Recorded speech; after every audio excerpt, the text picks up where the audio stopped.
People fall for the myth that good writers act alone, but that just isn't true. It's not even possible for one person to see a document clearly after they've been immersed in it for hours or days. So having someone else read your work is an essential part of the process.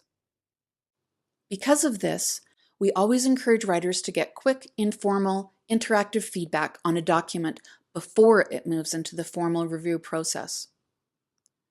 The writer finds someone to function as a practice reader and gets them to, practice reading the document and see how they experience it. Writers learn a lot from these interactions, and the changes they make as a result naturally boost reader friendliness. This is what we call peer review. Getting someone to test drive a briefing note has very cool effects. It front-loads the problem solving so it happens quickly and early on in the process, rather than sending those problems up and down the chain of review. Writers are fatigued from the 1,000 decisions they've already made about a document, but the peer reviewer is fresh. The reviewer gives the writer an influx of new energy and information, which almost always contains elements of discovery.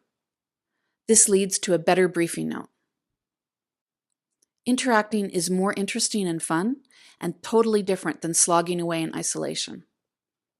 Plus, talking engages a different part of the brain, so it stimulates clarity and ahas.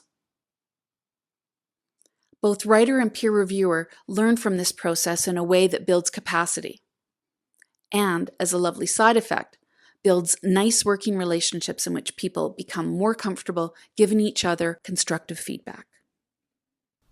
A Stanford study showed that participants who worked collaboratively had higher success rates on projects.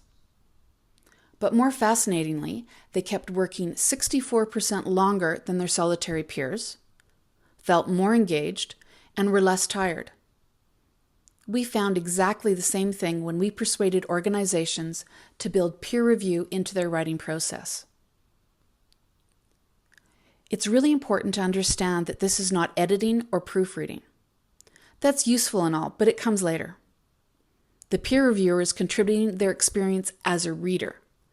Their job is not to nitpick or criticize, but to support the writer. Together they are asking, is there anything more needed to make this briefing note better?